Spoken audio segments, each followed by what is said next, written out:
Swords are much less loved than their greatsword counterparts, and to be honest, I fully believe that that is for good reason. Greatswords have much more versatility across the board without a question, plus there's just more of them to choose from. With that being said, there are a few of these curved greatswords that can absolutely pull some serious weight, like brain dead levels of weight. And one of them is a covenant weapon. Oh my gosh, those things are killing me over here. In any case, it is still a small category, but I do want to rank them. It would have been bigger if the two machetes weapons were actually here, like they should be, but I'll rank them nonetheless. Number 5, the Exile Greatsword. This is the heaviest curved greatsword by a massive margin with the highest base damage. Not scaling, base damaged. It also can be infused and buffed, which is great, nice on the side, but despite being incredibly thick, it has the lowest range out of all the curved greatswords, which frustrates me because it's so incredibly heavy. It also has worse infusions than literally all the rest of the roster, with literally no S-scalings in any physical infusions. Not even heavy infusion.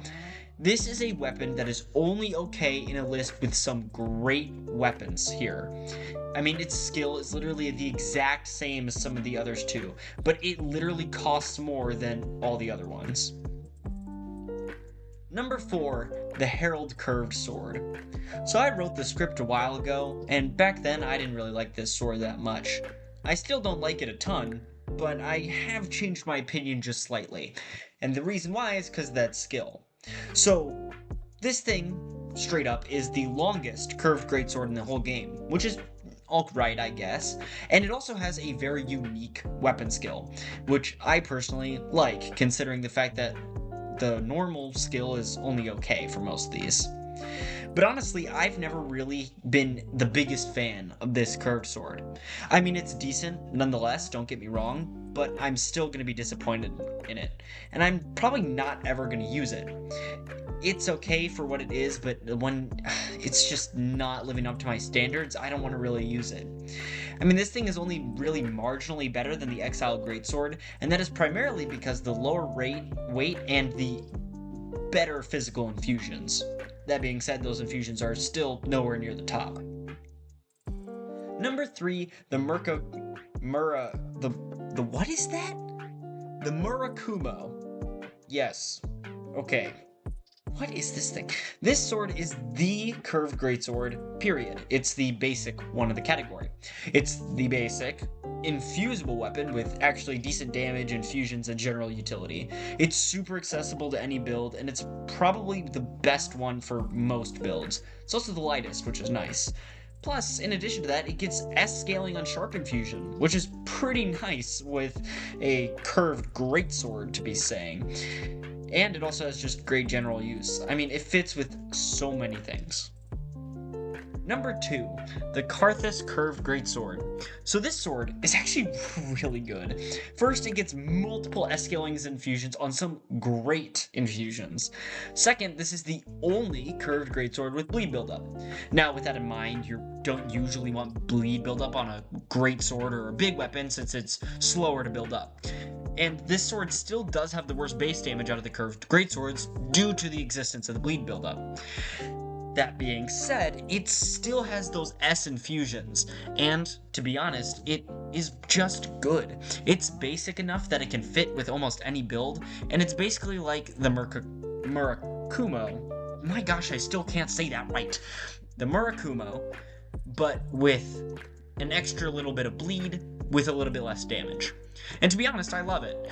It's personally, in my opinion, the best curved greatsword for status builds, but probably not otherwise. And finally, number 1, the Old Wolf Curved Sword. The main problem with this curved sword is the fact that it is a covenant weapon.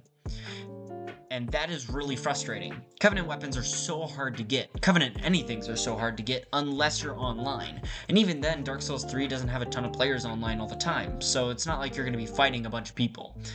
Farming it is a chore. That being said, this is absolutely worth it. In my opinion, this is one of the best Covenant weapons there is, if not the best. This sword has the highest base damage out of all the curved greatswords when it's max upgraded, with a super fun, unique skill that honestly deserves more attention. It gets B scaling with good damage and an enjoyable moveset. I mean, it's everything you want and more. And that's not even mentioning two unique aspects of this weapon that are just straight awesome. First, the skill is super cool with decent damage and good utility. I mean, you're literally backflipping out of range. And second, this weapon actually has a special effect which stacks with other boosting items. Guess what it is? If you guessed recovers HP from successive attacks, congratulations, you just won a Disney cruise.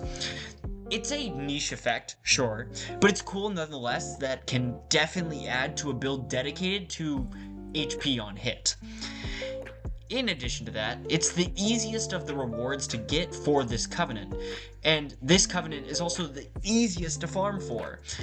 I mean, even if Covenants are hell to farm offline, you still gotta give it some props for being the easiest one to farm and the first reward you can possibly get from it. In any case, this is a cool weapon with the best look by far out of all the curved greatswords. In my opinion, it's an easy S tier. To be honest, this category not having machete weapons in it makes me very angry, so I'm gonna go rank something more fun. In any case, I do appreciate you guys watching this video on a boring weapon class, and as always, happy hunting.